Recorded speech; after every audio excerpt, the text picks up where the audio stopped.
Bismillahirrahmanirrahim. Assalamualaikum warahmatullahi wabarakatuh.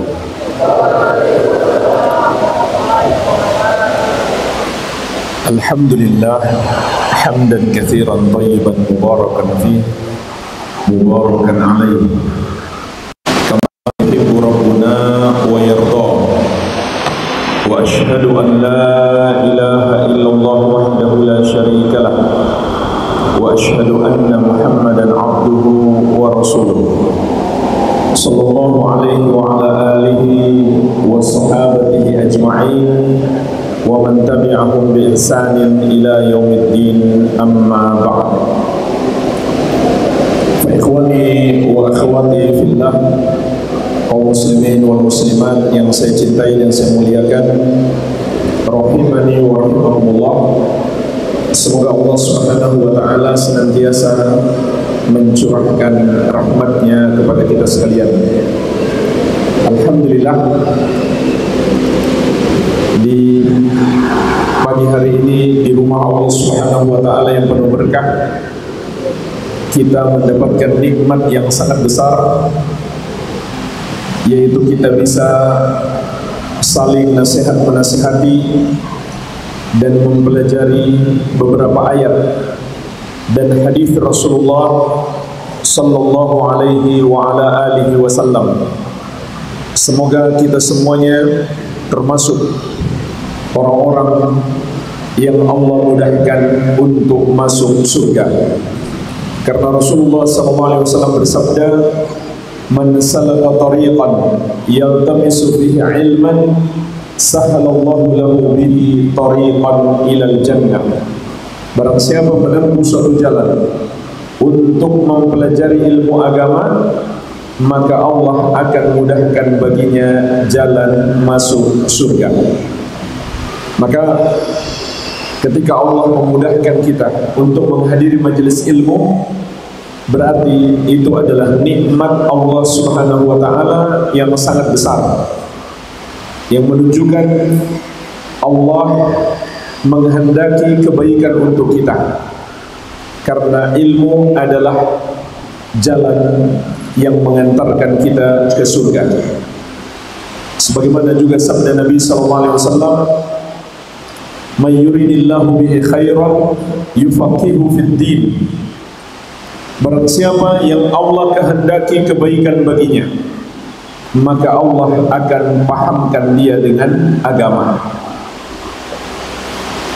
Maka hendaklah kita bersyukur atas nikmat Allah Subhanahu wa ta'ala yang sangat besar ini, dengan bersungguh-sungguh menyimak setiap ayat-ayat dan hadis yang kita pelajari, dan dengan itu kita akan mendapatkan rahmat Allah Subhanahu wa ta'ala. InsyaAllah ta'ala kita akan meringkas sebuah buku kecil yang berjudul Al-Wasailul Mufidah Lil Hayatis Sa'idah, yang artinya sarana-sarana yang bermanfaat untuk meraih kehidupan yang bahagia. Disusun oleh Asy-Syekhul Allamah Abdurrahman bin Nasir As-Sa'di rahimahullahu ta'ala rahmatan wasi'ah, salah seorang ulama besar di abad ini. Kita akan meringkas, memetik 5 kunci kebahagiaan dari kitab ini. Kunci utama untuk meraih kebahagiaan yang kita nggak mungkin bahagia tanpanya, meskipun kita memiliki sebab-sebab yang lain, tapi tanpanya kita nggak akan bisa meraih kebahagiaan, yaitu iman dan amal soleh. Karena inilah yang Allah Subhanahu wa ta'ala tetapkan. Sebab kita harus meyakini kebahagiaan itu adalah anugerah dari Allah Subhanahu wa ta'ala. Hanya Dialah yang maha mampu menganugerahkan kepada kita kebahagiaan. Maka Dia telah menetapkan kunci utama meraih kebahagiaan adalah iman dan amal soleh. Sebagaimana firman-Nya dalam surat An-Nahl ayat ke-97. Man amila salihan min dzakarin aw untha wa huwa mu'minun.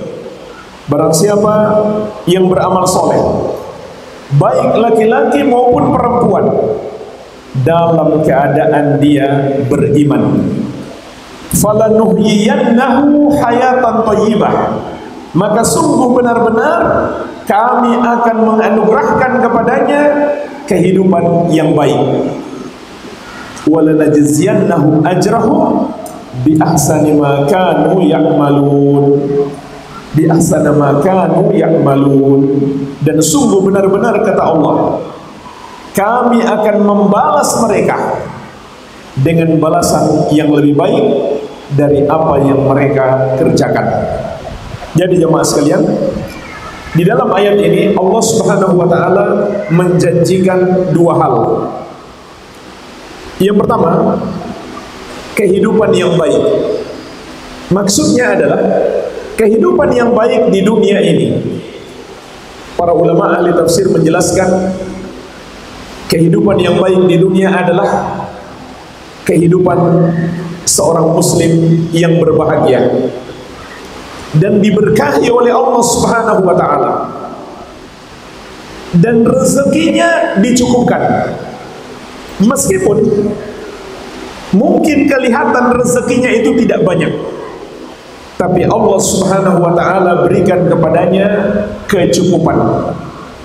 Karena jemaah sekalian, meskipun harta kita banyak, tapi kita tidak merasa cukup, maka kita nggak akan bahagia. Oleh karena itu, di antara doa Nabi Muhammad SAW, Allahumma inni as'alukal huda wat tuqa wal afafa wal ghina. Ya Allah, aku mohon kepadamu hidayah, ketakwaan, kesucian. Kesucian di sini maknanya tidak suka minta-minta harta orang, dan kecukupan. Jadi Nabi kita yang mulia Nabi Muhammad SAW tidaklah meminta kepada Allah harta yang melimpah. Yang beliau minta adalah kecukupan. Maka kehidupan yang bahagia adalah Allah berikan kecukupan dan Allah berkahi. Allah cukupi rezeki seseorang dan dia hidup dalam keadaan diberkahi oleh Allah Subhanahu wa taala. Ini yang pertama di dunia. Kemudian di akhirat, dan inilah yang harus menjadi cita-cita utama kita, kebahagiaan di akhirat. Ketika kita berbicara tentang kebahagiaan, maka kebahagiaan yang hakiki bukanlah di dunia ini. Yang harus menjadi cita-cita utama kita adalah kebahagiaan di akhirat kelak. Karena dunia ini sebentar saja, tidak lama lagi kita akan segera meninggalkannya. Oleh karena itu, dalam hadis yang diriwayatkan Imam Ibnu Majah dari Ibnu Umar radhiyallahu anhu, beliau menceritakan seseorang bertanya kepada Rasulullah SAW, wa ayyul mu'minina aqyas? Ya Rasulullah, orang mukmin manakah yang paling cerdas? Muslim manakah yang paling pintar? Maka beliau bersabda, aktsaruhum lil mauti dzikra wa ahsanuhum lima ba'dahu istidadan ulaikal aqyas. Orang mukmin yang paling cerdas itu adalah yang paling banyak mengingat mati dan paling baik persiapannya untuk menghadapi kehidupan setelah mati. Mereka itulah orang-orang yang cerdas. Karena jemaah sekalian, dunia ini sebentar saja, tidak lama lagi kita akan segera meninggalkannya.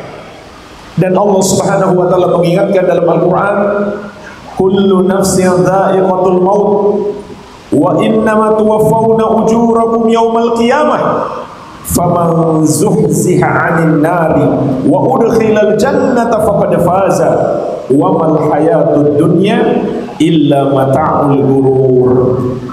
Setiap jiwa pasti akan merasakan mati, dan hanyalah pada hari kiamat akan disempurnakan pembalasan terhadap amalan-amalan kalian. Maka siapa yang dibebaskan dari api neraka dan dimasukkan ke dalam surga, dialah orang yang beruntung. Dialah orang yang berbahagia sebenarnya. Bahagia yang hakiki apabila kaki kita sudah berhasil menapak di surga. Itulah yang harus menjadi cita-cita kebahagiaan seorang muslim. Maka Allah Subhanahu wa taala mengingatkan, wa mal hayatud dunya illa mata'ul ghurur. Tidaklah kehidupan dunia ini kecuali kesenangan yang menipu. Artinya, banyak orang terlena dengan berbagai macam kenikmatan dunia sehingga dia lupa dengan akhirat. Kemudian dia tenggelam dengan dunia dan dia tidak peduli dengan perintah-perintah Allah, dan dia abaikan larangan-larangan Allah Subhanahu wa taala. Maka itulah orang yang tertipu dengan dunia.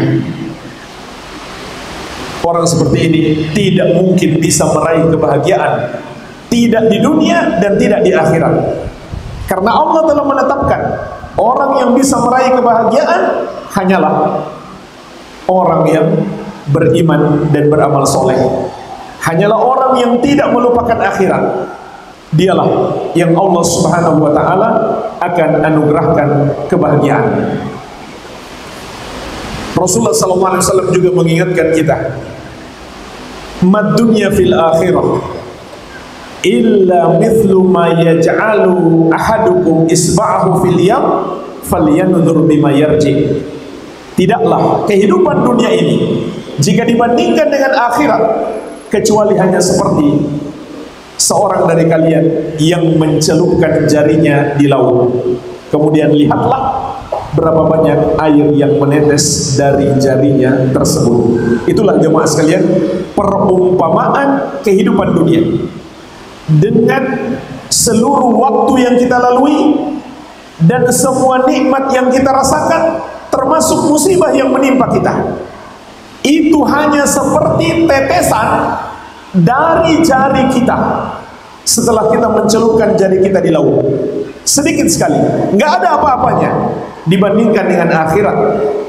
Maka hendaklah yang menjadi prioritas utama kita mengejar kebahagiaan di akhirat, bukan sekedar di dunia ini saja.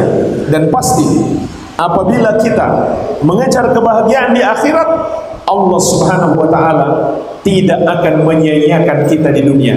Tapi sebaliknya, kalau kita mementingkan dunia, Allah Subhanahu wa taala akan menimpakan hukuman kepada kita menjadi dua penderitaan, penderitaan di dunia dan penderitaan di akhirat kelak. Lalu jemaah sekalian, apa yang dimaksud dengan iman dan amal soleh? Iman itu mencakup semua yang wajib kita imani, yang Allah tetapkan atas kita. Apa itu? Seluruh ajaran Islam. Seluruh ajaran Islam wajib kita imani. Makanya para ulama ahli sunnah mendefinisikan iman sebagai al-i'tiqadu bil jinan wal iqraru bil lisan wal amalu bil arkan.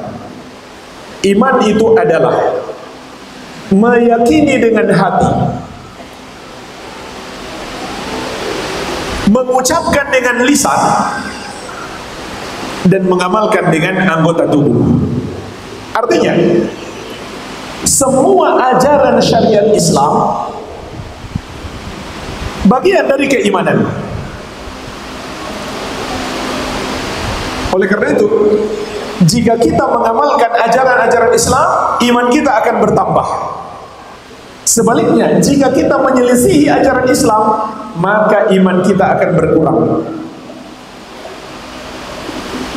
Sebagaimana kata para ulama ahli sunnah, al-imanu yazidu wa yanqus. Yazidu bil ta'ah wa yanqusu bil maksiyah.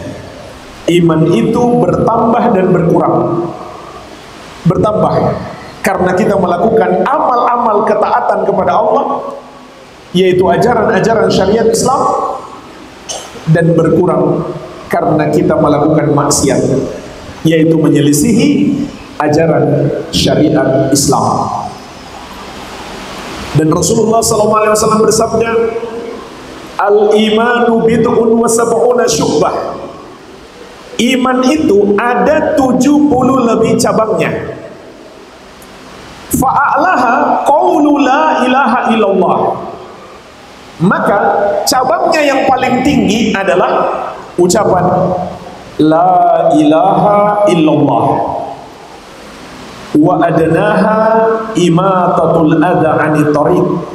Sedangkan yang paling rendah adalah mengeluarkan sesuatu yang mengganggu dari jalan. Jadi saat kita di perjalanan, lalu kita lihat di jalan ada sesuatu yang bisa membuat orang kecelakaan, maka kita singkirkan. Itu bagian dari keimanan. Wal haya'u syu'batun minal iman. Dan malu merupakan cabang keimanan. Jadi dalam hadis ini Nabi SAW menyebutkan 3 bentuk keimanan. Yang pertama, berucap dengan lisan, yaitu mengucapkan la ilaha illallah. Yang kedua, beramal dengan anggota tubuh. Contoh, menghilangkan sesuatu yang mengganggu dari jalan. Yang ketiga, amalan hati. Contoh, rasa malu. Berarti iman itu mencakup seluruh amalan kita. Tapi kenapa jemaah sekalian, ketika Rasulullah SAW ditanya tentang iman oleh malaikat Jibril, maka beliau menjawab hanya 6. Antu'mina billahi wa malaikatihi wa kutubihi wa rusulihi wal yawmil akhir wa tu'mina bil qadari khairihi wa syarrihi. Kita beriman terhadap rukun iman yang 6. Itulah iman. Karena jemaah sekalian, 6 hal ini adalah pokok keimanan, pondasi keimanan. Tapi iman mencakup seluruh ajaran Islam. Kita terima, kita tunduk dan patuh terhadap seluruh ajaran Islam. Orang yang menolak satu ajaran Islam membatalkan imannya. Sebagaimana Allah Subhanahu wa taala ingatkan dalam surat An-Nisa ayat ke-65. Fala wa rabbika la yu'minuna hatta yuhaqqimuka fima syajara bainahum thumma la yajidu fi anfusihim harajan mimma qadaita wa yusallimu taslima. Sekali-kali tidak. Demi Rabbmu wahai Muhammad, mereka tidak beriman sampai mereka menjadikan engkau yang memutuskan hukum dalam seluruh urusan hidup mereka. Kemudian mereka tidak dapati di dalam hati mereka keberatan atau penolakan terhadap ajaran yang engkau bawa. Wa yusallimu taslima, dan mereka tunduk sepenuhnya.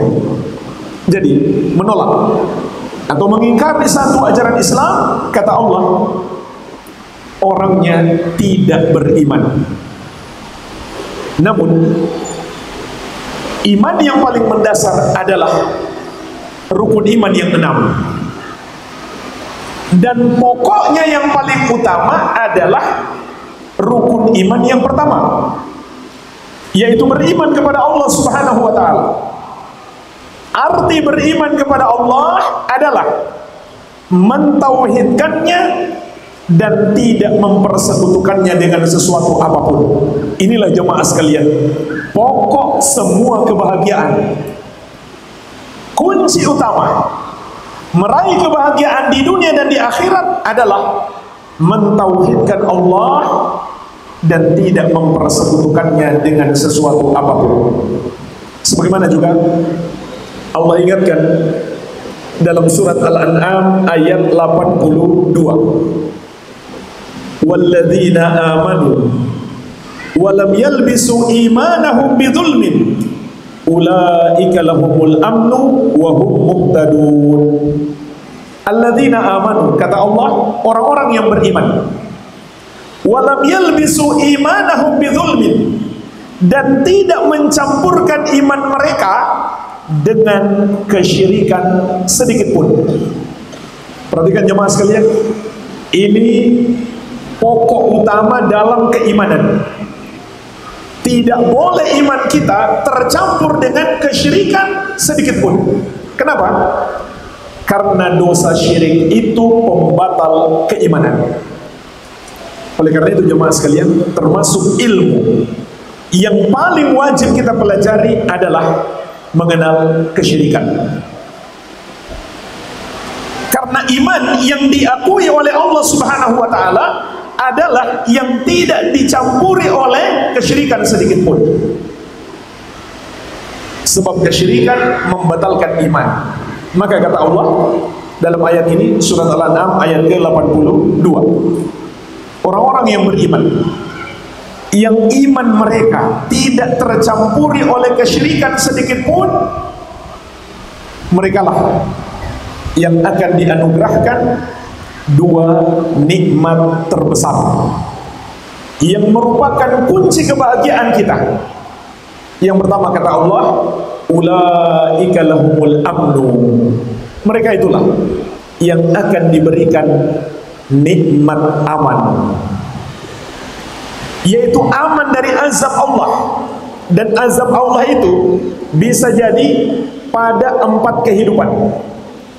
Yang pertama di dunia, yang kedua yang lebih berat lagi di alam kubur, yang ketiga yang lebih berat lagi di padang mahsyar di hari kebangkitan, dan yang keempat yang paling berat di neraka. Maka ayat ini memberi jaminan keamanan dari semua bentuk azab Allah. Apa jaminannya? Kita tidak mempersekutukan Allah,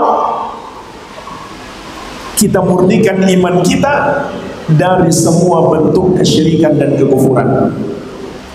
Maka dengan ini kita mendapatkan jaminan keamanan dari Allah Subhanahu wa taala. Inilah jemaah sekalian kunci utamanya menggapai kebahagiaan. Kemudian nikmat yang kedua, wahum muhtadun, mereka itulah yang akan mendapatkan nikmat hidayah. Hanya dengan hidayah kita bisa meraih kebahagiaan di dunia dan di akhirat. Orang-orang yang mendapatkan hidayah adalah orang-orang yang paling berkah hidupnya. Sebaliknya, orang-orang yang tidak mendapatkan hidayah adalah orang-orang yang paling buruk kehidupan mereka. Sampai kata Allah, mereka menjadi seburuk-buruk makhluk. Innal ladzina kafaru min ahlil kitabi wal musyrikina fi nari jahannama khalidina fiha ulaika hum syarrul bariyah. Sesungguhnya orang-orang kafir, orang-orang yang sama sekali tidak mendapatkan hidayah. Yang pertama ahlul kitab, yaitu al-yahud wan nasara. Yang kedua al-musyrikin, semua orang yang menyembah atau menuhankan selain Allah. Maka kata Allah, tempat mereka di neraka jahanam, mereka kekal di dalamnya. Mereka itulah seburuk-buruk makhluk. Bagaimana mungkin mereka bisa meraih kebahagiaan sementara mereka menjadi makhluk yang paling buruk? bahkan lebih sesat dan lebih bodoh daripada hewan. Sebagaimana firman Allah, inhum illa kal an'am bal hum adallu sabila. Tidaklah orang-orang musyrik itu kecuali seperti hewan, bahkan mereka lebih sesat, lebih bodoh daripada hewan. Juga firman Allah Subhanahu wa taala, wa man adallu mimman yad'u min dunillahi. Dan siapakah yang lebih sesat, siapakah yang lebih bodoh daripada orang yang menyembah kepada selain Allah Subhanahu wa taala. Maka tidak mungkin orang yang menyembah kepada selain Allah akan meraih kebahagiaan, tidak di dunia, tidak pula di akhirat.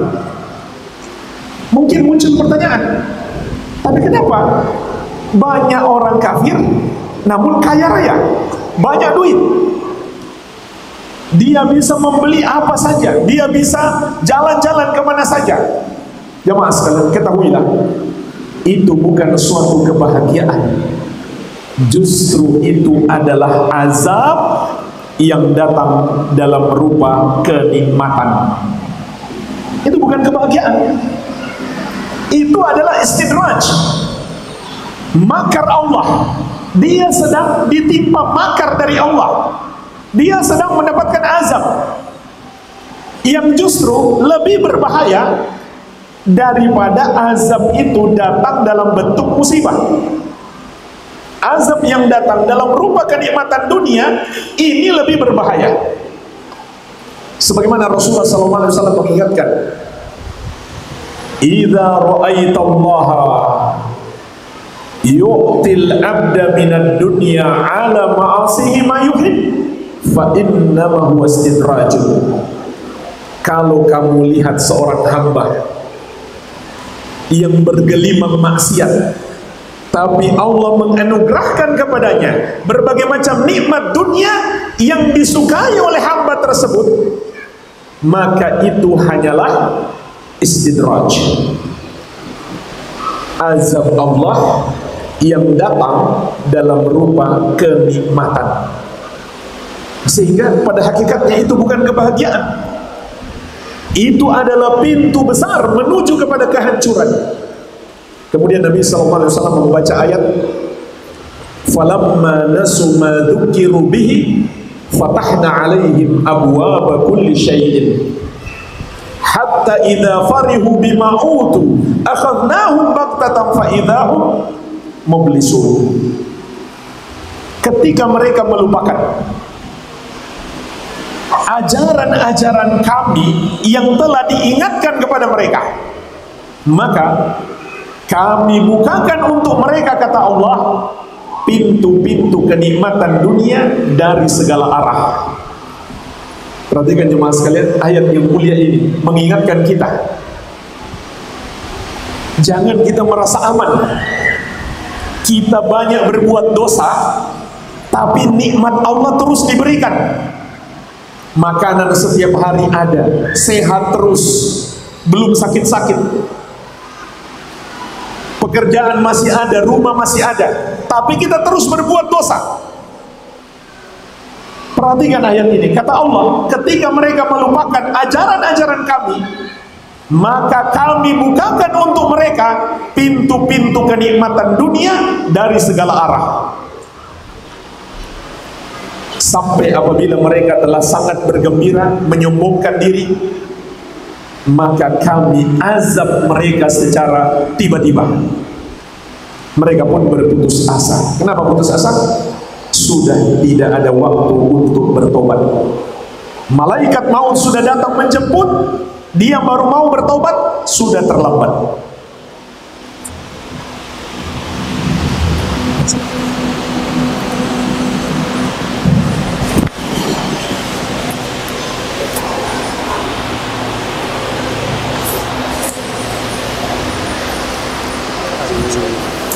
Mirohan atas, belakang atas.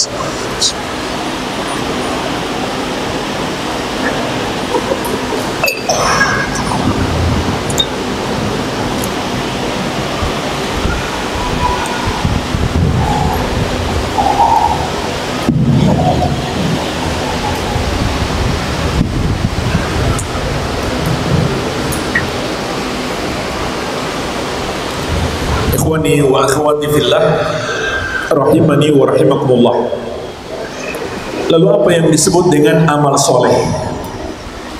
Maka para ulama menjelaskan, amal soleh itu adalah amalan yang terpenuhi padanya dua syarat. Kita lakukan dengan ikhlas, semata-mata mengharapkan balasan dari Allah, yaitu balasan surga, dan dijauhkan dari api neraka. Syarat yang kedua, sesuai petunjuk Nabi Muhammad sallallahu alaihi wa ala alihi wasallam. Inilah yang dimaksud dengan amal soleh. Apabila amalan tersebut tidak dilakukan dengan ikhlas, seperti seorang melakukannya karena ingin dipuji oleh orang, maka dia bukan sedang beramal soleh, tapi sedang berbuat dosa. Bahkan Rasulullah SAW mengingatkan, akhwafu ma akhafu alaikum syirkul asghar. Yang paling aku takutkan menimpa kalian adalah syirik kecil. Para sahabat bertanya, apa syirik kecil itu ya Rasulullah? Kata beliau, ar-riya, itulah riya. Orang yang beribadah tidak murni niatnya semata-mata untuk mendapatkan balasan dari Allah, tapi ada di hatinya meskipun hanya sedikit keinginan untuk dipuji orang, maka dia bukan dapat pahala, malah dapat dosa. Maka amalannya tidak bisa disebut amal soleh, melainkan amalan yang buruk. Begitu pula, meskipun seseorang itu sudah ikhlas, tapi amalannya tidak sesuai petunjuk Nabi Muhammad SAW, maka itu belum menjadi amal soleh, melainkan amalan yang buruk, sehingga ditolak oleh Allah Subhanahu wa Ta'ala. Sebagaimana sabda Nabi SAW, man amila amalan laisa alaihi amruna fahuwa raddun. Barang siapa mengerjakan satu amalan yang tidak ada padanya petunjuk dari kami, maka amalan tersebut tertolak. Berarti itu bukan amal soleh. Sebab Nabi SAW juga bersabda, innallaha thayyibun la yaqbalu illa thayyiban. Sesungguhnya Allah Maha Baik, tidak menerima kecuali yang baik. Jadi amal soleh adalah amalan yang dilakukan dengan ikhlas dan sesuai petunjuk Nabi Muhammad sallallahu alaihi wa ala alihi wasallam. Inilah yang Allah tetapkan bagi kita, agar kita dianugerahkan kebahagiaan oleh Allah, maka kita harus beramal soleh. Sebagaimana juga dalam surat Al-Kahfi ayat 110, Allah Subhanahu wa Ta'ala berfirman, faman kana yarju liqa'a rabbih. Barang siapa yang mengharapkan perjumpaan dengan Rabb-Nya. Maksud ayat ini, perjumpaan dengan Allah dalam keadaan disayangi oleh Allah Subhanahu wa Ta'ala. Karena setiap hamba pasti berjumpa dengan Allah dan akan berbicara langsung dengan Allah tanpa penerjemah. Sebagaimana sabda Nabi SAW, ma minkum min ahadin illa sayukallimuhu rabbuhu laisa bainahu wa bainahu turjuman. Tidak seorang pun dari kalian kecuali Rabb-Nya akan berbicara langsung kepadanya tanpa ada penerjemah. Namun ada yang berjumpa dengan Allah dalam keadaan Allah murka kepadanya, sehingga dia tidak ingin berjumpa dengan Allah, dia malah merasa takut bertemu dengan Allah. Maka maksud ayat ini, barang siapa mengharapkan perjumpaan dengan Allah dalam keadaan dirahmati oleh Allah Subhanahu wa ta'ala. Apa yang harus dia lakukan? Falyamal amalan salihah, hendaklah dia beramal soleh, yaitu amalan yang sesuai petunjuk Nabi SAW dan dibangun di atas dasar ikhlas. Wala yusyrik bi ibadati rabbih ahada, dan janganlah dia mempersekutukan seorang pun dalam beribadah kepada Rabb-nya. Kalau begitu, untuk bisa meraih kebahagiaan di akhirat kelak, hendaklah kita menjauhi syirik dan melakukan amal soleh. Inilah jemaah sekalian yang Allah tetapkan.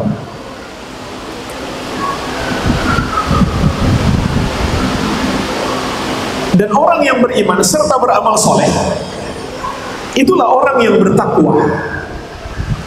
Itulah hakikat orang yang bertakwa kepada Allah Subhanahu wa ta'ala, yang mentauhidkan Allah, yang meneladani Nabi Muhammad SAW. Karena Nabi Muhammad SAW adalah orang yang paling takwa kepada Allah Subhanahu wa ta'ala.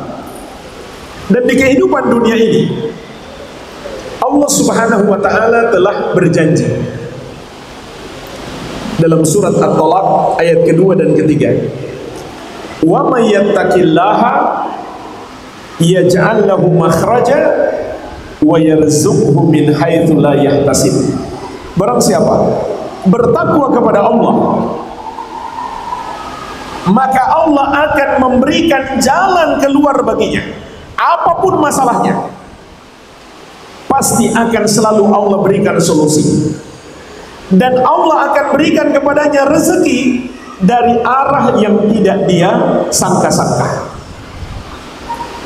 Kemudian di ayat keempatnya dari surat At-Talaq, Allah Subhanahu wa ta'ala juga berfirman, wa may yattaqillaha yaj'al lahu min amrihi yusra. Dan barang siapa bertakwa kepada Allah, maka Allah akan selalu memudahkan urusannya.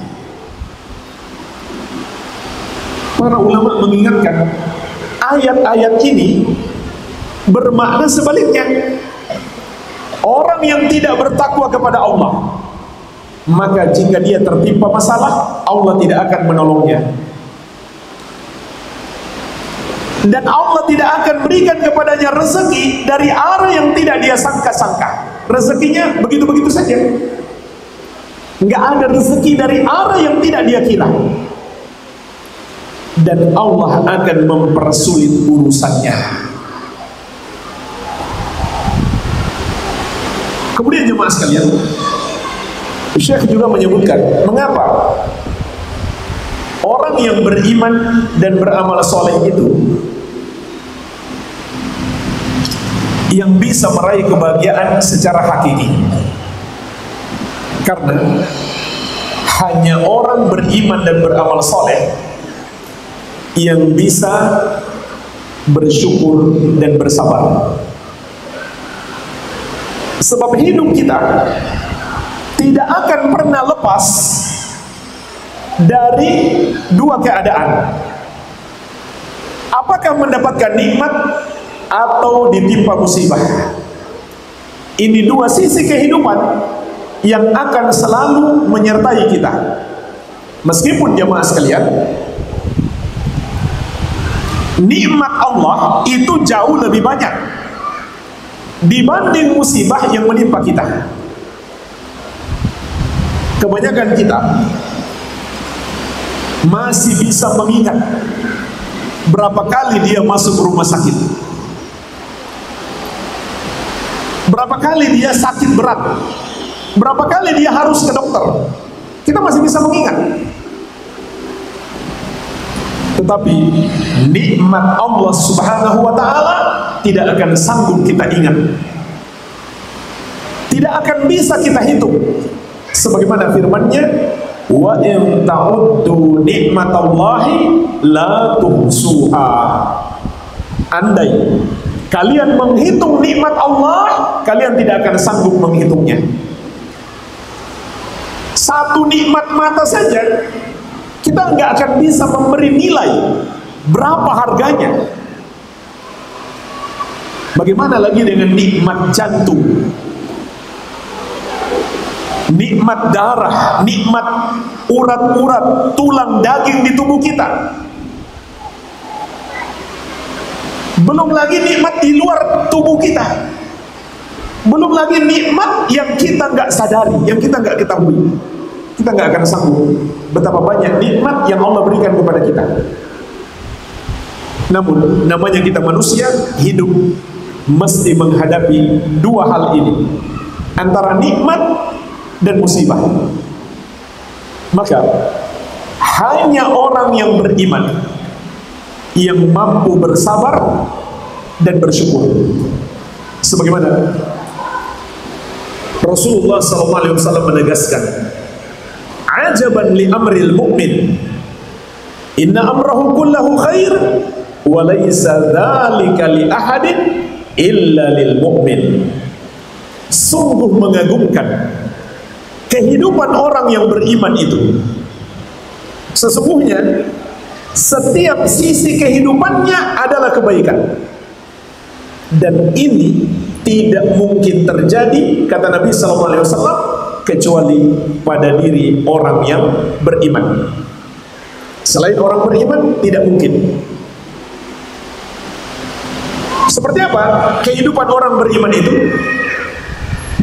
In asabathu sarra syakara fakana khairan lahu.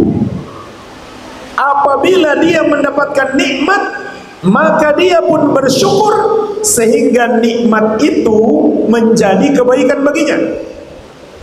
Wa in asabathu darra sabara fakana khairan lahu. Dan apabila dia ditimpa musibah, maka dia pun bersabar sehingga musibah itu menjadi kebaikan baginya. Yang bisa melakukan ini hanyalah orang beriman. Pertama, bersyukur ketika mendapatkan nikmat. Ini nggak mungkin dilakukan oleh orang musyrik, nggak mungkin dilakukan oleh orang yang menyembah kepada selain Allah. Karena bersyukur itu artinya beribadah hanya kepada Allah yang satu saja, menjalankan perintah-perintahnya dan menjauhi larangannya. Kalau seseorang berbuat syirik, meskipun dia juga beribadah kepada Allah, maka dosa syiriknya itu akan menghapus amalannya. Allah ingatkan dalam banyak ayat, di antaranya dalam surat Al-An'am ayat 88, walau asyraku lahabita anhum ma kanu ya'malun. Andai mereka berbuat syirik, terhapuslah amalan yang mereka kerjakan. Jadi nggak ada gunanya mereka ibadah, nggak ada gunanya mereka bersyukur kalau mereka mau bersyukur. Apabila mereka masih melakukan dosa syirik, maka dosa syirik itu menghapuskan amalan mereka. Orang yang tidak beriman kepada Allah, andai dia berbuat baik kepada orang lain sekalipun, setiap hari dia bersedekah kepada orang, maka Allah tidak menerima amalannya. Sebagaimana Allah ingatkan dalam surat At-Taubah ayat ke-54, wa ma mana'ahum an tuqbala minhum nafaqatuhum illa annahum kafaru billahi wa birrasul. Dan tidak ada yang menghalangi diterimanya sedekah-sedekah mereka kecuali karena mereka kafir kepada Allah dan Rasulnya. Begitu pula jemaah sekalian, tidak ada orang yang tidak beriman yang bisa bersabar. Karena hakikat sabar itu juga adalah tetap menjalankan perintah Allah dan menjauhi larangannya. Ketika kita ditimpa musibah, kita tidak menyelisihi ajaran-ajaran Allah Subhanahu wa ta'ala. Dan sabar itu ibadah. ibadah tidak diterima dari orang yang tidak beriman. Jadi hanya orang yang beriman yang bisa meraih kebahagiaan. Dan hadis ini juga mengingatkan kita, nikmat dunia yang Allah berikan kepada kita belum menjadi kebaikan, belum mengantarkan kita meraih kebahagiaan sampai kita syukuri. Dan sebaliknya, musibah yang menimpa kita belum tentu keburukan. Apabila kita hadapi dengan kesabaran, musibah itu berubah menjadi kenikmatan. Banyak sekali nikmat-nikmat Allah Subhanahu wa taala di balik musibah. Di antaranya pahala yang melimpah, penghapusan dosa, dan penggantian yang lebih baik. Apabila kita ditimpa musibah, kehilangan sesuatu yang kita cintai. Kalau kita mengucapkan inna lillahi wa inna ilaihi raji'un, kemudian kita berdoa, Allahumma jurni fi musibati wa akhlif li khairan minha. Ya Allah, berikanlah pahala pada musibahku dan gantikanlah dengan yang lebih baik daripadanya. Maka kata Nabi SAW, niscaya Allah akan menggantikan untuknya yang lebih baik daripada apa yang Allah ambil darinya. Jadi banyak sekali kebaikan bagi orang-orang yang bersabar di balik musibah yang menimpanya. Inilah jemaah sekalian kunci utama untuk meraih kebahagiaan, iman dan amal soleh. Yang kedua kata Syekh, al-ihsan ilal khalqi bil qawli wal fi'li wa anwa'il ma'ruf. Termasuk kunci kebahagiaan adalah berbuat baik kepada makhluk, kepada hamba-hamba Allah Subhanahu wa ta'ala, baik dengan ucapan maupun perbuatan, dan semua bentuk kebaikan. Apakah dengan tenaga kita atau pikiran kita, sekedar saran-saran. Contoh, kita sudah sukses berbisnis, kasih saran-saran kepada saudara kita yang baru mulai berbisnis. Kalau kita kasih modal, lebih bagus lagi. Pergunakan harta kita untuk berbuat baik kepada hamba-hamba Allah Subhanahu wa ta'ala, maka ini adalah kunci kebahagiaan. Dalam sebuah hadis yang diriwayatkan oleh Imam Muslim dari Abu Hurairah radhiyallahu anhu, Rasulullah SAW bersabda,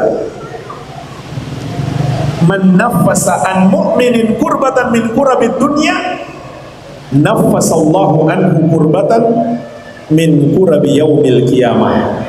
Barang siapa melepaskan kesusahan orang beriman di dunia ini, maka Allah akan melepaskan darinya kesusahan di hari kiamat. Maka jemaah sekalian, ingatlah, ketika kita membantu orang yang kesusahan di dunia, sebenarnya kita sedang membantu diri kita sendiri di akhirat kelak. Maka berbuat baiklah, terutama kepada orang yang kesusahan. Lanjutan hadis, wa man yassara ala mu'sirin yassarallahu alaihi fid dunya wal akhirah. Dan barang siapa memudahkan orang yang kesulitan bayar hutang, maka Allah akan memudahkannya di dunia dan di akhirat. Sama saja jemaah sekalian, orang itu berhutang kepada kita atau berhutang kepada orang lain, kita bantu dia untuk bayar hutang, maka Allah akan mudahkan hidup kita di dunia dan di akhirat. Bantuan itu pun bisa macam-macam. Bisa dengan memberikan tangguh waktu supaya dia berkelapangan untuk bayar hutang, atau kita anggap lunas separuhnya, atau kita anggap lunas semuanya.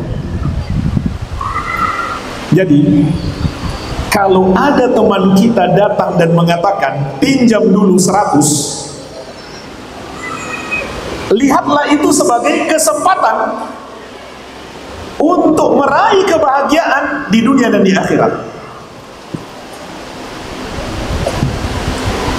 Kalau kelihatan dia kesulitan bayar hutang, maka kita bantu dia, kita mudahkan. Dan ini perintah Allah dalam Al-Quran, dalam surat Al-Baqarah ayat 280. Wa in kana dzu usratin fanadhiratun ila maisarah wa an tasaddaqu khairul lakum in kuntum ta'lamun. Dan apabila orang yang berhutang itu memiliki kesulitan, maka berikan waktu sampai dia berkelapakan. Dan apabila kalian bersedekah, maksudnya menganggap hutangnya lunas, apakah sebagian atau seluruhnya, kata Allah, itu lebih baik bagi kalian kalau kalian mengetahuinya. Sebagian orang menagih hutang dengan cara yang kasar, yang keras, tidak peduli meskipun saudaranya kesulitan. Ini sangat disayangkan. Kemudian lanjutan hadis Abu Hurairah tadi dalam riwayat Muslim, kata Nabi SAW, wa man satara musliman satarahullahu fid dunya wal akhirah. Dan barang siapa menutupi aib seorang muslim, maka Allah akan menutupi aibnya di dunia dan di akhirat. Ini juga termasuk berbuat baik. Kalau kita melihat aib saudara kita, jangan kita umbar, apalagi sampai mencari-cari aib yang tersembunyi. Ini lebih berbahaya lagi. Namun subhanallah jemaah sekalian, sebagian orang malah menganggap itu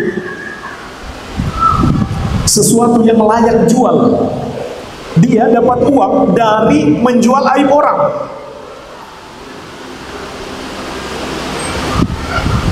Maka Allah mengingatkan kita melalui lisan Rasulnya SAW, barang siapa menutupi aib seorang muslim, Allah akan tutupi aibnya di dunia dan di akhirat. Kalau Allah menutupi aibnya, berarti Allah ampuni dosanya. Kemudian di akhir hadis Nabi SAW bersabda, wallahu fi aunil abdi madamal abdu fi auni akhihi. Dan Allah akan senantiasa menolong seorang hamba selama hamba tersebut masih mau menolong saudaranya. Rasulullah SAW juga pernah bersabda, ahabbul a'mal ilallahi sururun tudkhiluhu ala muslim. Di antara sebaik-baik amalan yang paling Allah cintai adalah kegembiraan yang engkau masukkan dalam hati seorang muslim. Au takshifu anhu kurbatan, atau engkau atasi kesulitannya. Au tatrudu anhu ju'an, atau engkau hilangkan rasa laparnya. Au taqdi anhu dainan, atau engkau bayarkan hutangnya. Dan termasuk kaidah syariat, bahkan kaidah kehidupan jemaah sekalian, al-jaza min jinsil amal. Balasan sesuai dengan jenis amalan.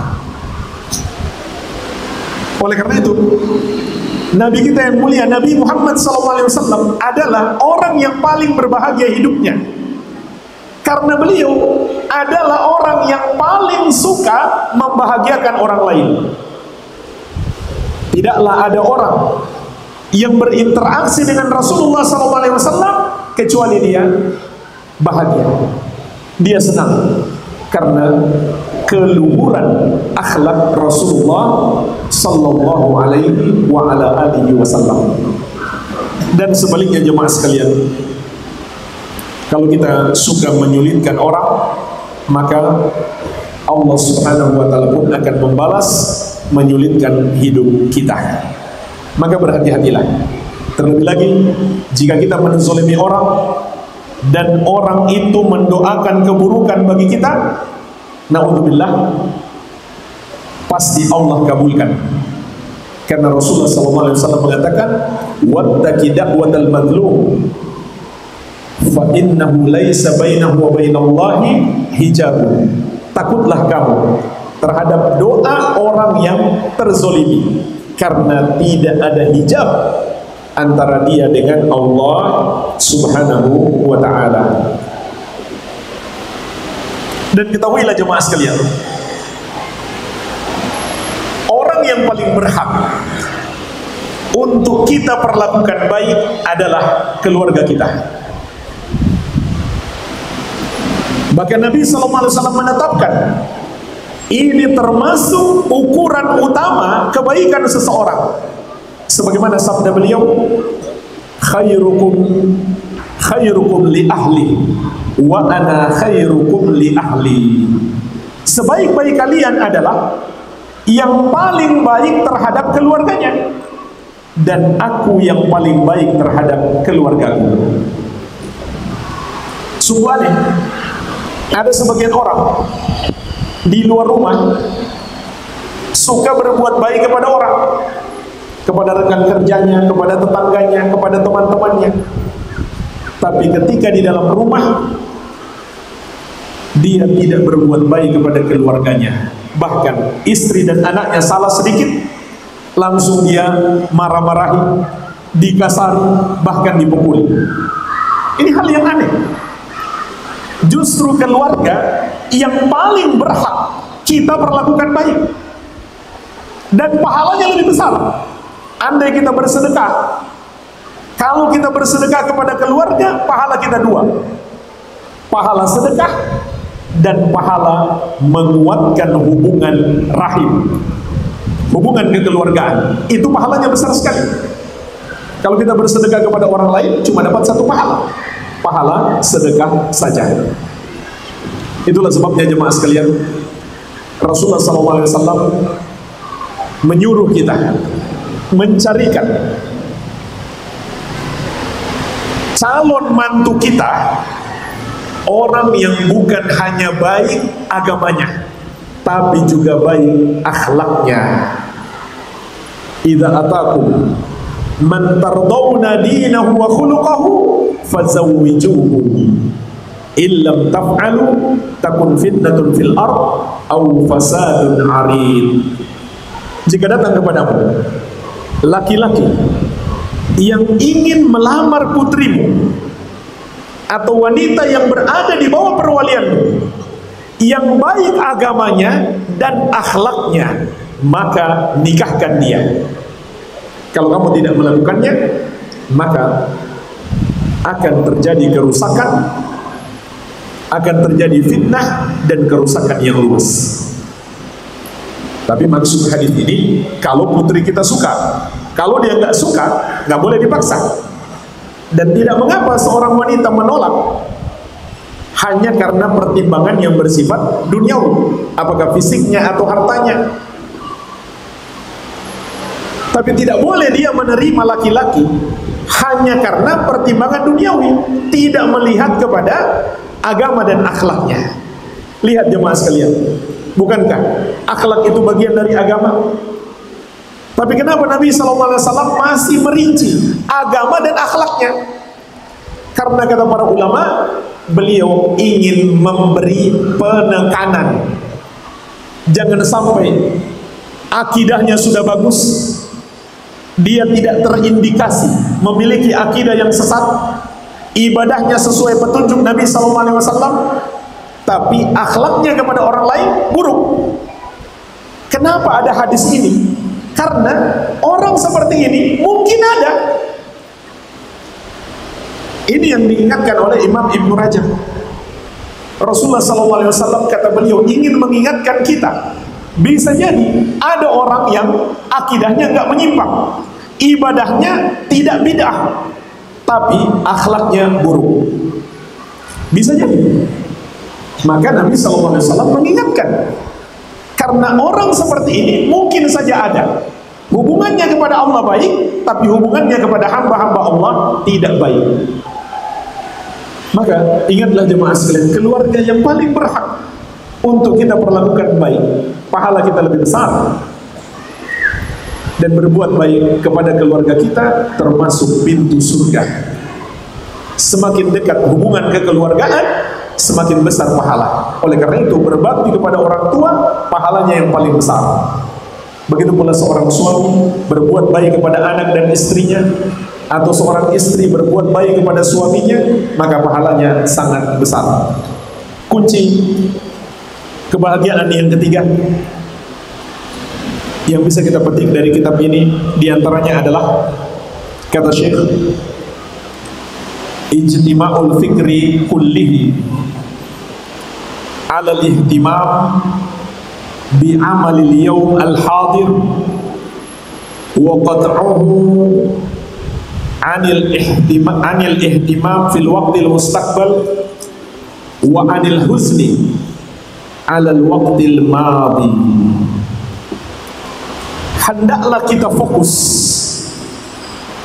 terhadap urusan kita hari ini yang ada di hadapan kita.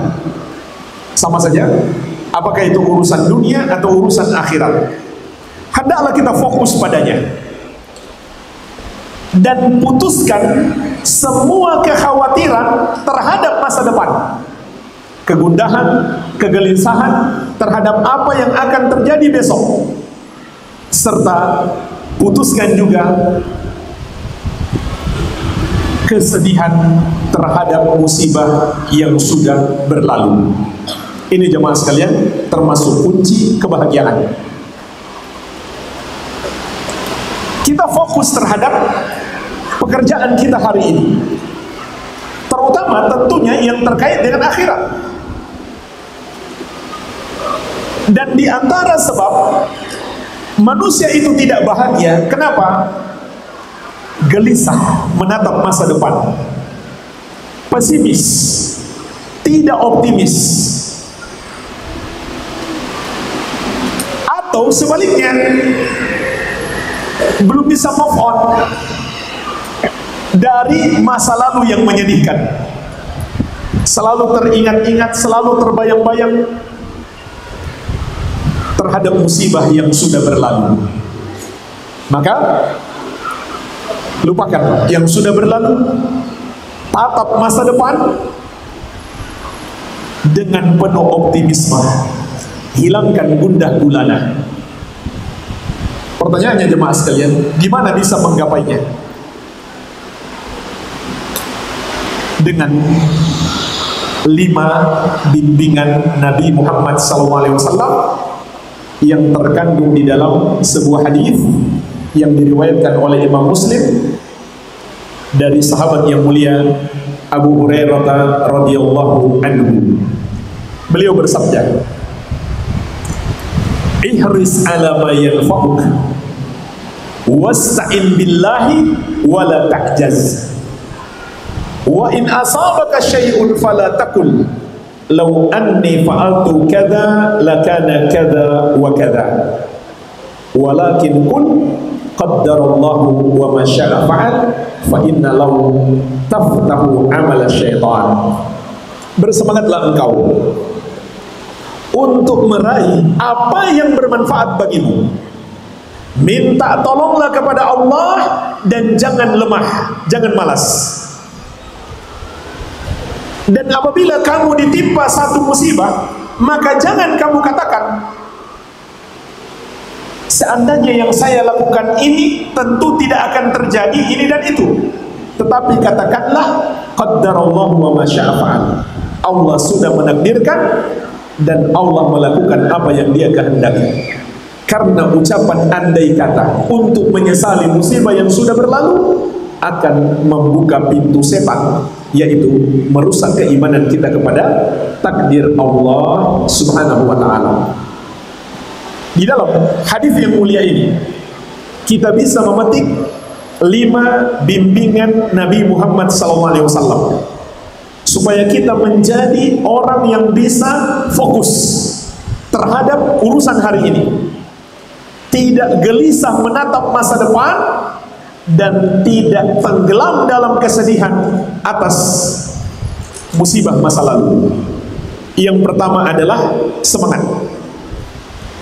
Ihris, kata beliau, bersemangatlah engkau. Yang kedua, semangatnya dalam hal yang bermanfaat. Maka tinggalkan semua yang tidak manfaat, apalagi yang membahayakan, baik membahayakan dunia, terlebih akhirat kita. Sebab Nabi SAW mengatakan, ihris ala ma yanfa'uk, bersemangatlah engkau untuk meraih apa yang bermanfaat bagimu. Ini mencakup manfaat untuk kehidupan dunia kita, terlebih kehidupan akhirat kita. Yang ketiga, jangan malas. Ini makna sabda Nabi SAW, wala ta'jaz, jangan kamu lemah. Maksudnya, kata para ulama, jangan malas, rajinlah, kalahkan kemalasan kita. Yang keempat, dan ini yang paling penting, wasta'in billah, minta tolonglah kepada Allah Subhanahu wa ta'ala. Dan perlu diingat jemaah sekalian, minta tolong itu bukan sekedar ucapan lisan, tapi harus disertai dengan amalan-amalan hati.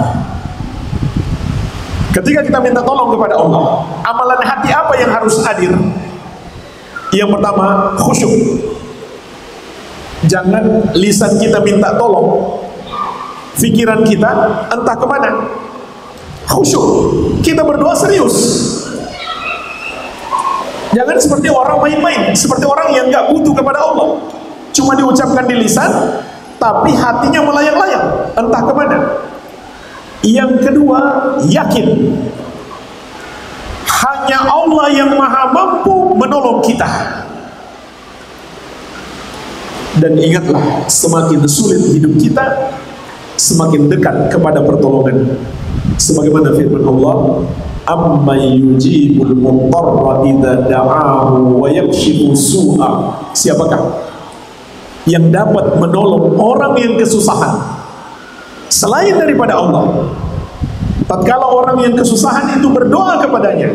Dan siapakah yang bisa menghilangkan keburukan selain daripada Allah? Tentu tidak ada.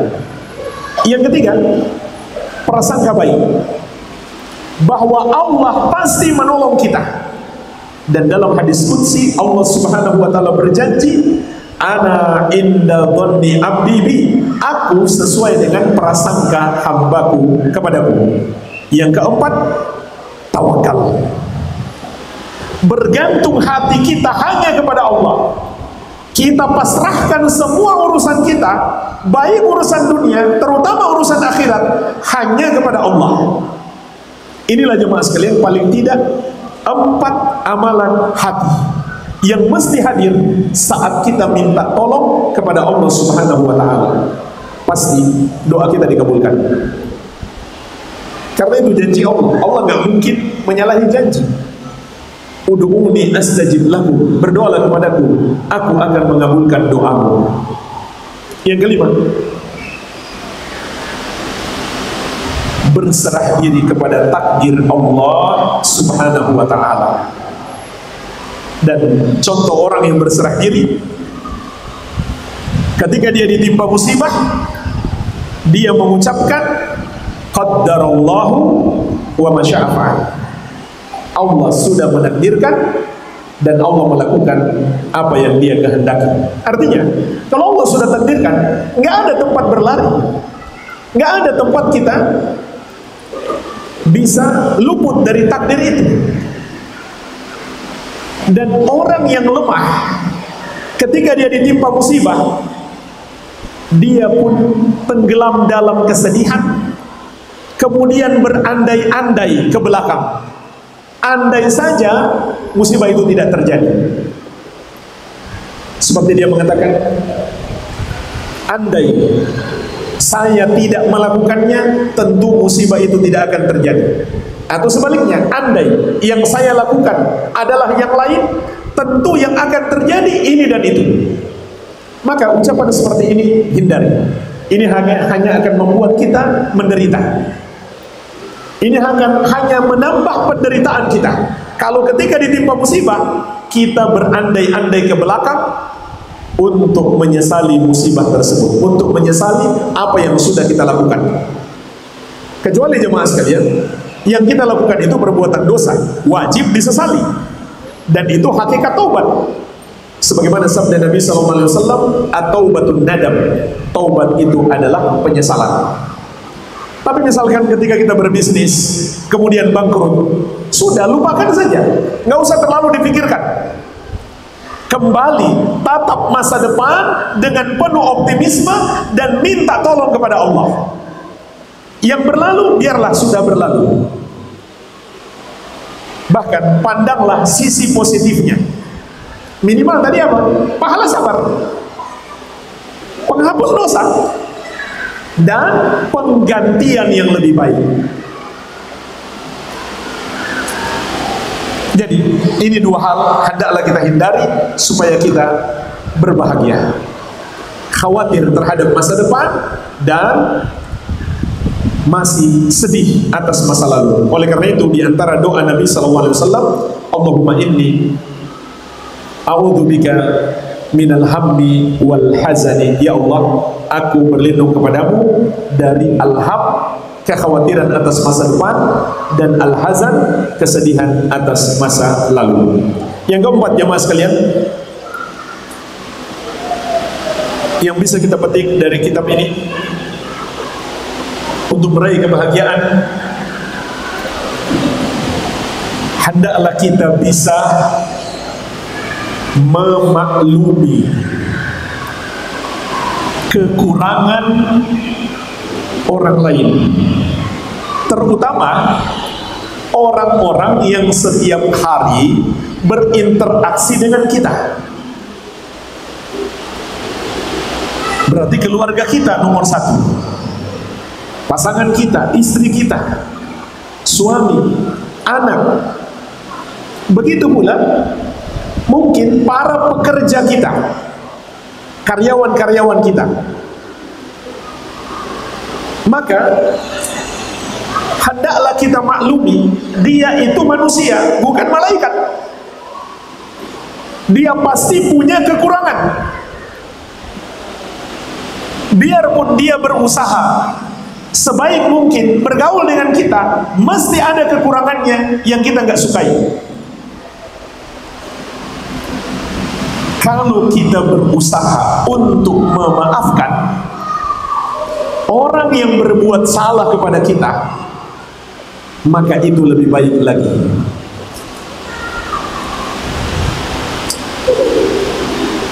Bahkan ada lagi yang lebih baik, kita membalas orang yang berbuat buruk dengan berbuat baik kepadanya. Ini jemaah sekalian bimbingan syariat.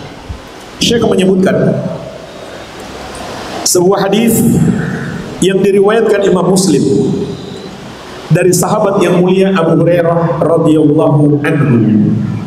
Rasulullah SAW bersabda, la yafraq mu'minun mu'minatan in kariha minha khuluqan radiya minha khuluqan akhar. Janganlah seorang mukmin laki-laki terlalu membenci mukminah, mukmin yang perempuan. Maksudnya suami jangan terlalu membenci istri ketika dia melihat kekurangan istrinya atau kesalahan istrinya. Kenapa?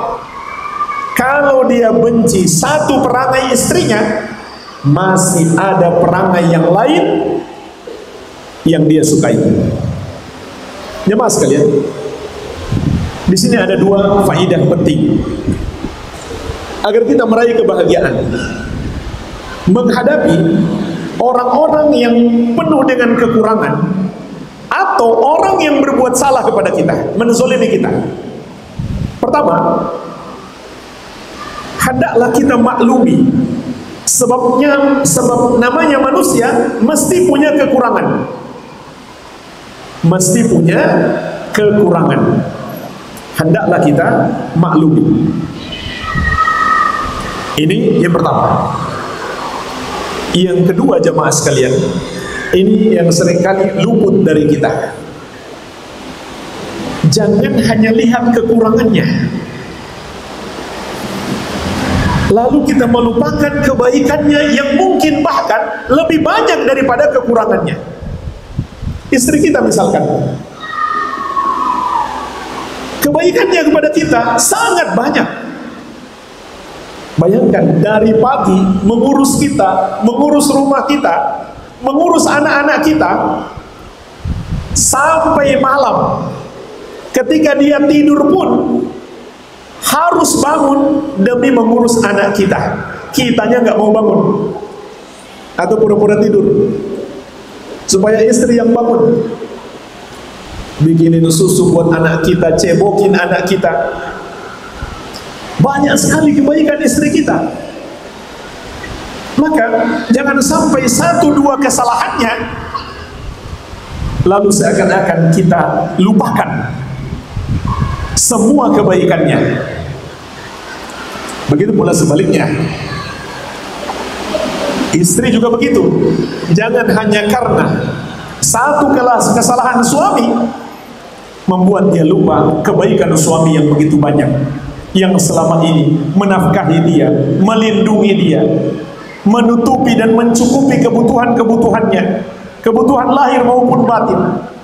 Satu kesalahan suami membuat dia lupa semua kebaikannya. Dan Nabi SAW mengingatkan, inilah penyebab, di antara penyebab mengapa wanita kebanyakan penghuni neraka. Karena satu kesalahan suami membuat dia lupa banyaknya kebaikan suami. Sebagaimana sabda Nabi SAW, uridun nar fara'aitu aktsara ahlihan nisa. Aku diperlihatkan neraka, maka aku lihat kebanyakan penghuninya adalah kaum wanita. Kenapa? Yakfurna, mereka kufur. Para wanita bertanya, apakah mereka kufur kepada Allah? Kata Nabi SAW, tidak, bukan kufur kepada Allah, tapi yakfurnal ashir wa yakfurnal ihsan. Mereka kufur kepada suami, yaitu berbuat durhaka, dan kufur terhadap kebaikan suami. Sampai kata Nabi SAW,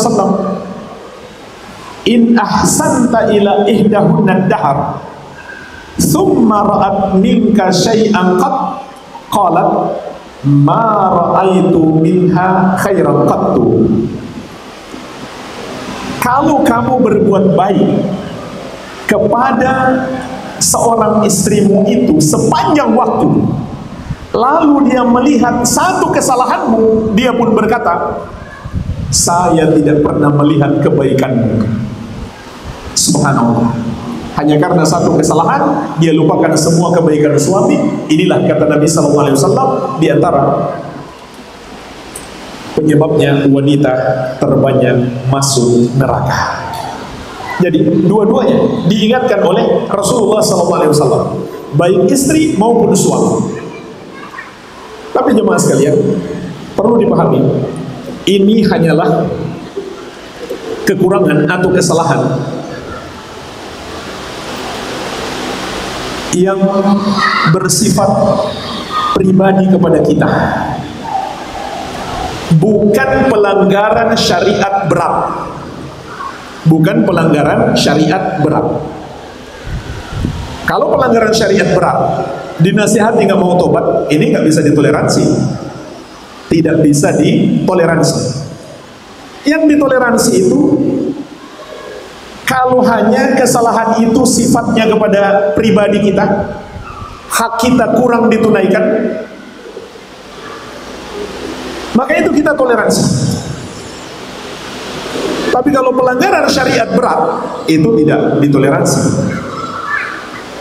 Contoh yang paling parah seperti meninggalkan sholat dan lain-lain. Ummul Mukminin Aisyah radhiyallahu anha bercerita tentang Nabi sallallahu alaihi wasallam. Ma daraba Rasulullah sallallahu alaihi wasallam syai'an qattu biyadihi. Nabi sallallahu alaihi wasallam tidak pernah memukul siapapun atau apapun dengan tangan beliau. Tidak pernah mukul orang, tidak pernah mukul hewan, tidak pernah mukul benda-benda. Wala mra'atan wala khadiman. Tidak pernah pula beliau memukul istri atau budak beliau. Enggak pernah. Nabi SAW tidak pernah memukul istri, tidak pernah memukul budak beliau. Ini diantara keindahan akhlak Nabi SAW. Illa ayyujahida fi sabilillah, kecuali beliau berjihad di jalan Allah. Saat itulah beliau memukul di jalan Allah. Kemudian perhatikan lanjutannya jemaah sekalian. Wa manila minhu syai'an qattu fayantaqima min sahibi. Tidaklah Nabi SAW disakiti pribadinya, lalu dia menuntut balas, lalu beliau menuntut balas kepada pelakunya. Enggak pernah. Baik dengan ucapan maupun dengan perbuatan. Illa ayuntahaka syai'un min maharimillah fayantakima lillahi azza wa jalla, kecuali apabila syariat Allah yang dilanggar, maka beliau menghukum karena Allah subhanahu wa ta'ala. Jadi jemaah sekalian, kita dituntut untuk memaafkan. Kalau kita ingin meraih kebahagiaan, maka kita maafkanlah orang-orang yang bersalah kepada kita. Karena kita nggak mungkin menemukan teman yang sempurna, karyawan yang sempurna, pasangan yang sempurna. Pasti ada kekurangannya. Yang kelima, yang terakhir,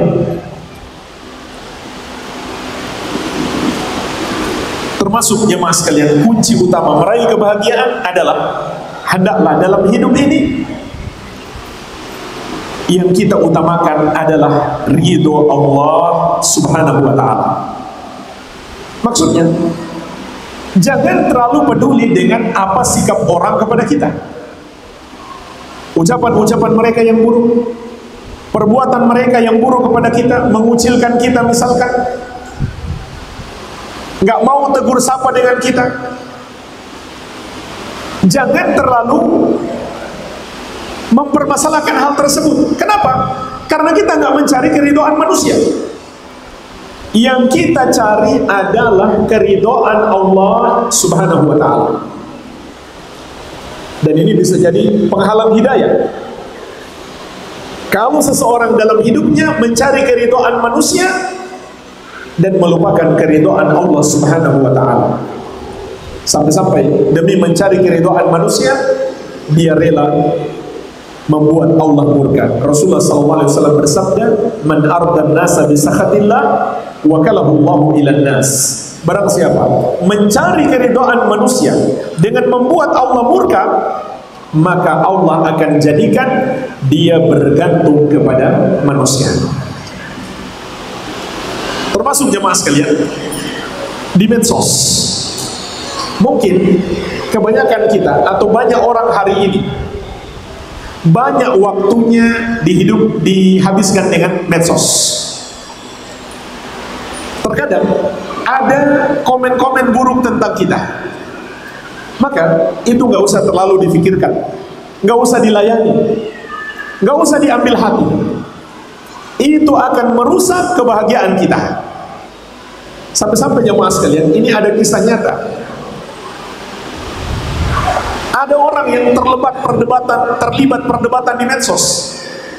Dia sedang sholat, terbayang di pikirannya, saya mau nulis apa di medsos nanti. untuk membalas orang yang mencaci dia. Sampai segitunya. Hilang kebahagiaannya, kepikiran terus. Maka di sini Syekh memberi nasihat. Wa minal umurin nafi'ah an ta'rifa anna adhiyatan nas laka wa khususan fil aqwali sayyi'ah la tadurruka bal tadurruhum.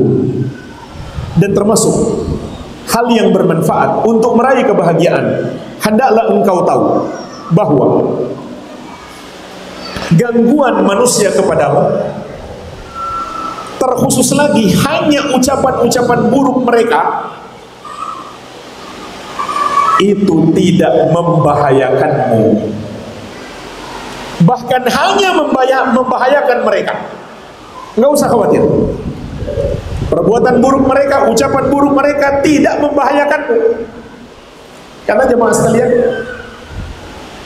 seburuk apapun kita di hadapan manusia, kalau Allah ridho kepada kita, nggak ada pengaruh apa-apa. Manusia seluruhnya ingin menimpakan mudarat kepada kita, tidak akan bisa tanpa izin Allah Subhanahu wa ta'ala. Sebaliknya, manusia semuanya ingin memberi manfaat kepada kita, pun tidak akan bisa tanpa izin Allah Subhanahu wa ta'ala. Kata beliau, itu hanya membahayakan mereka, tidak membahayakanmu. Illa in ashghalta nafsaka fil ihtimami biha wasawwabta laha an tamlika masyairaka, kecuali kamu sibuk meladeni mereka dan kamu biarkan ucapan-ucapan mereka menguasai perasaanmu, atau istilah sekarang, kamu jadi baper, kebawa perasaan, diambil hati. Maka kata beliau, fa inda dzalika tadurruka kama tadurruhu. Saat itulah ucapan-ucapan mereka membahayakanmu sebagaimana telah membahayakan mereka.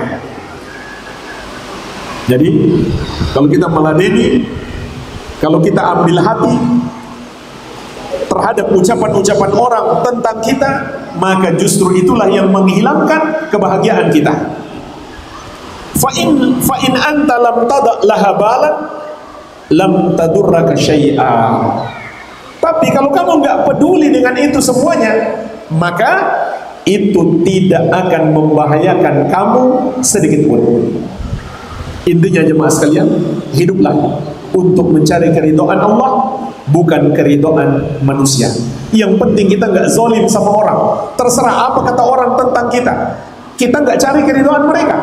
Yang kita cari adalah keridhaan Allah Subhanahu wa ta'ala, maka kita akan bahagia. Walhamdulillah, ini yang bisa kita bahas. Semoga bermanfaat. Wabillahi taufiq.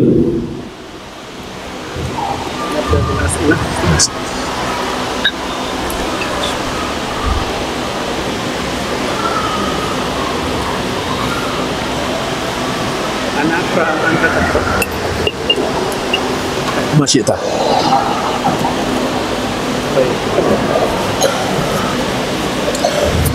Jazakallahu khairan Allah Ta'ala. Kita masuk ke sesi tanya jawab. Ada beberapa pertanyaan. Yang pertama, apa Ustaz, saya mau minta pendapat. Saya ahli berpoligami yang insya Allah orangnya ini soleh, baik akrabnya, tapi kedua orang tua saya sangat menentang dan membenci saya. Maksudnya membenci berpoligami. Apa yang harus saya lakukan? Status saya janda. Dari apa? Baik. Yang harus dilakukan adalah membujuk dan memahamkan orang tua. Membujuk dan memahamkan orang tua bahwa hakikat kebahagiaan seorang istri bukan karena dia ditauhidkan atau dipersekutukan. Bukan karena dia disendirikan atau dimadu. Bukan itu. Tapi hakikat kebahagiaannya sudah kita bahas tadi. Nomor satu adalah iman dan takwanya kepada Allah Subhanahu wa ta'ala, amal-amal solehnya. Buktinya, keluarga yang paling berbahagia dalam sepanjang sejarah adalah keluarga yang berpoligami. Keluarga siapa? Rasulullah SAW. Tidak ada dalam sepanjang sejarah suami istri, keluarga yang paling berbahagia daripada Rasulullah SAW dan istri-istri beliau. Jadi bukan soal dia disendirikan ataupun dimadu, tapi kembali kepada sebab-sebab kebahagiaan yang hakiki, yang paling utamanya adalah iman dan amal soleh. Yang harus dilakukan adalah memahamkan orang tua. Kalau perlu, undang ustaz untuk bisa berdialog dengan orang tua. Tidak mengapa. Kalau perlu bikin kajian di rumah, supaya orang tua paham. Begitu pula mungkin calonnya datang melamar langsung dan tunjukkan bahwa dia orang baik, bertanggung jawab, tidak akan menyanyiakan putri mereka. Ini yang harus dilakukan, dan banyak-banyak berdoa kepada Allah Subhanahu wa ta'ala supaya Allah bukakan hati orang tua kita.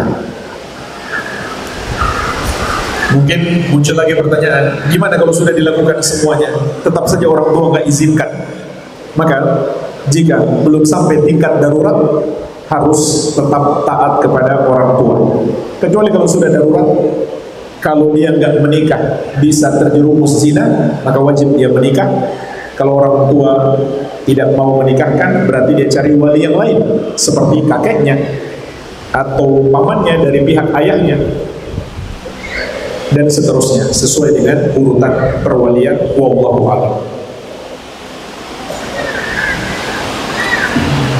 Pertanyaan berikutnya, jadi kemudian keduanya, Bapak Ustaz tadi bertanya, apakah menahan diri dari menyakiti dan menentang sesama saudara muslim akan mendapatkan keutamaan? Allah akan menolong kita di akhirat kelak.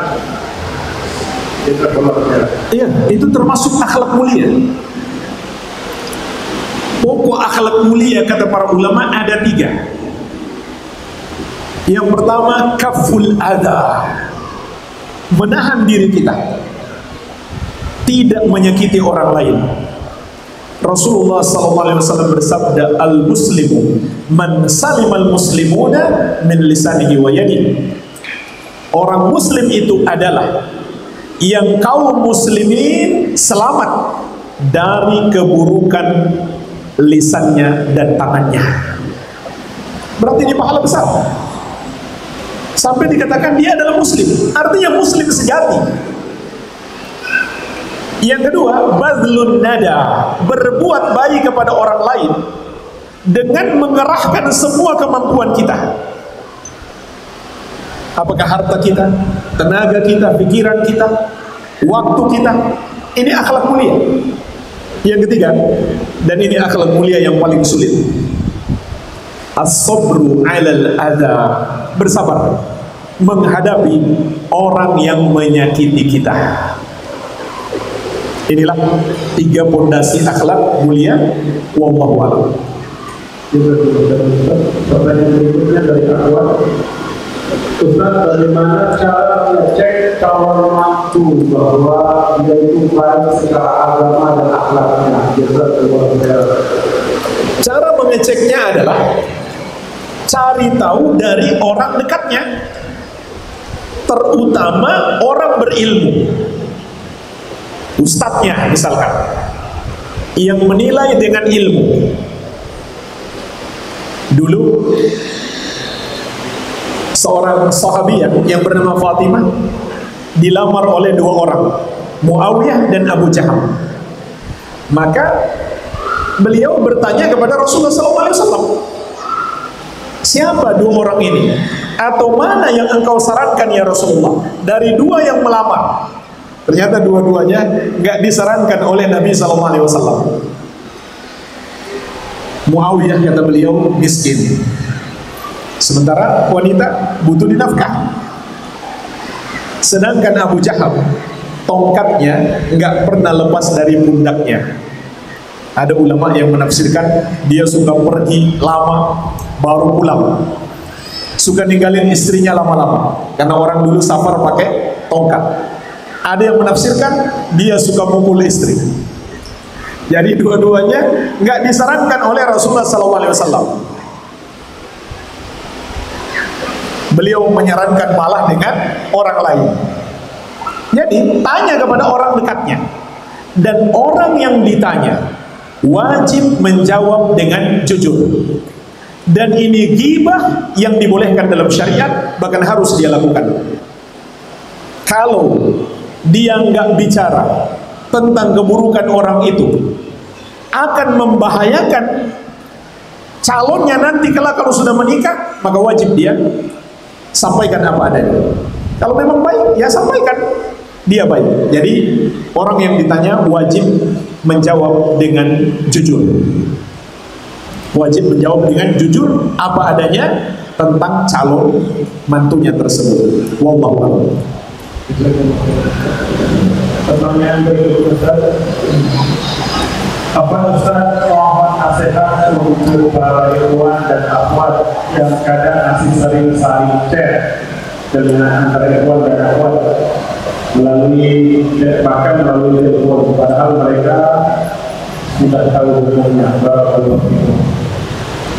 Ini termasuk fitnah yang sangat dahsyat, membuka hubungan yang tidak halal antara laki-laki dan perempuan melalui chat ataupun melalui media-media yang lain. Ini adalah pembuka pintu kepada zina, padahal Allah Subhanahu wa taala telah mengingatkan, wala taqrabu zina innahu kana fahisyatan wa sa'a sabila. Jangan kamu mendekati zina, karena sesungguhnya itu perbuatan yang keji dan seburuk-buruknya jalan. Ini adalah cara setan menjerumuskan pemuda-pemudi Islam dalam zina. Dan para wanita hendaklah memahami laki-laki seperti ini, laki-laki yang gak baik. Kalau memang dia laki-laki baik, dia bukan chat, bukan menghubungi, tapi datang ke rumah untuk melamar. Itu namanya laki-laki yang baik dan laki-laki yang pemberani. Dia adalah laki-laki yang tidak baik, yang penakut, yang pengecut. Kalau dia seorang laki-laki beneran, pemberani, jantan, jangan hanya chat, jangan hanya telepon, datang ke rumah, temui ayahnya dan lamar. Begitu seharusnya seorang muslim. Kalau nggak mau, putuskan hubungan. Kalau perlu, blokir. Ini juga saran saya. Jika mau selamat, blokir nomornya, blokir kontaknya. Jika dia betul-betul serius, dia akan menghubungi mahramnya, terutama ayahnya. Kalau tidak, berarti dia cuma ingin mempermainkan wanita tersebut. Ini laki-laki yang sepatutnya dihindari. Dia bukan laki-laki yang baik. Kalau si wanita mau digitukan, itu juga bertanda dia bukan wanita yang baik. Kalau dia wanita baik-baik, dia segera putuskan hubungan dan dia katakan, datang ke ayahku, jangan hubungi aku. Kemudian blokir kontaknya, jangan ragu. Bahkan putuskan semua yang berhubungan dengannya. Teman-temannya juga diputuskan, diblokir semuanya. Jangan mendengar tentang dia sedikit pun. Kalau perlu, pindah kota tempat tinggal. Jangan pernah berhubungan dengan dia. Ini nasihat para ulama untuk memutuskan dari pintu-pintu fitnah. Kalau tidak, maka bahaya besar menanti. Wallahu a'lam. Pertanyaan berikutnya tadi, Ustaz, saya mau bertanya kepada Allah, saya sekarang sedang mengidap penyakit mental, anxiety disorder atau gangguan kecemasan. Apakah penyakit saya ini tanpa saya sadari sudah termasuk meragukan Allah? Karena saya merasa cemas dengan hal-hal yang perlu terjadi. Mohon nasihatnya.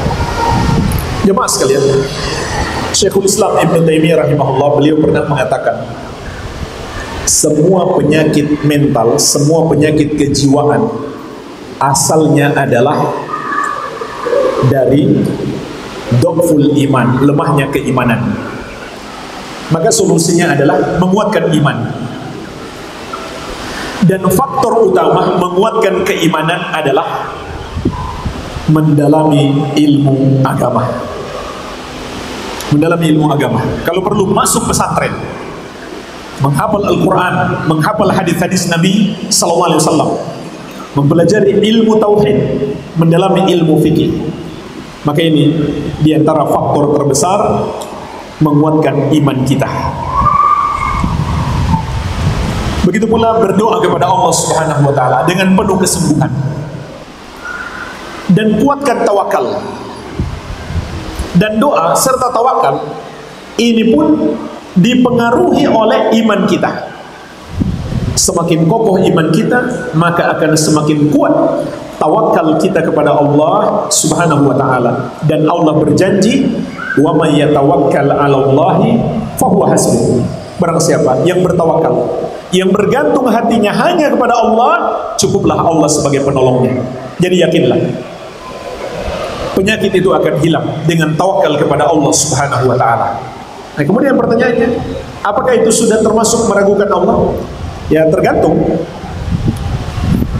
Kalau seseorang ragu kepada Allah, kemudian keraguannya itu betul-betul menguat sampai menjadi keyakinan bahwa Allah itu tidak ada misalkan, atau Allah itu bukan Rabb, atau bukan sesembahan yang benar, maka itu kekufuran.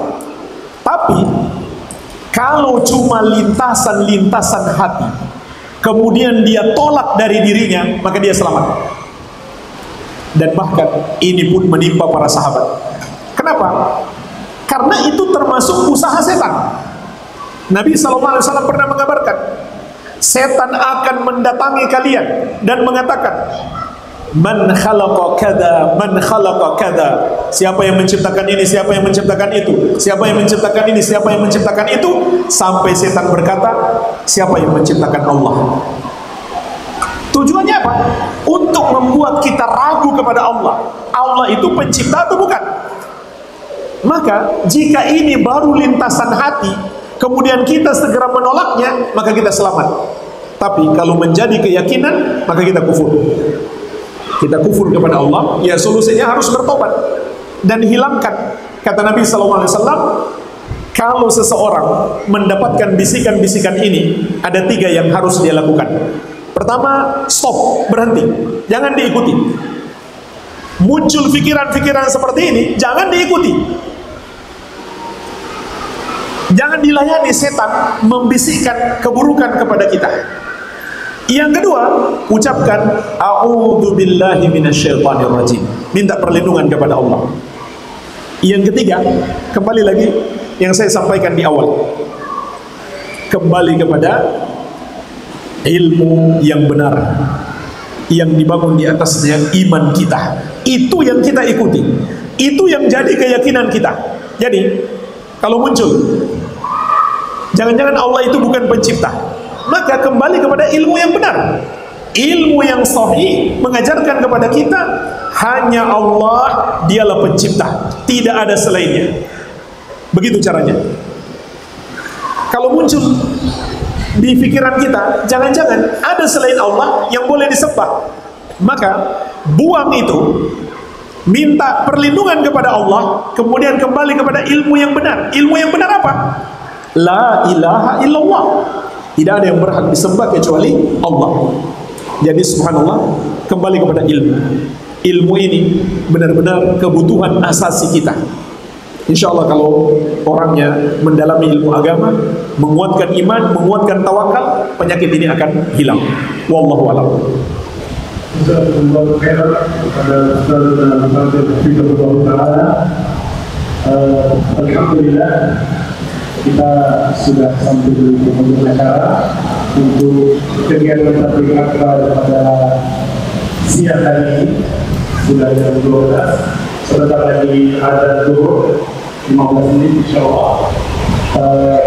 Saya akan mengucapkan jazakumullahu khairan kepada Ustaz Hafizahullah Ta'ala wa barakallahu fi ilmihi wa juhudi amin ya rabbal alamin. Ayuhal ikhwah radhiyallahu anhum jamaah hadirin rahimahullah taala.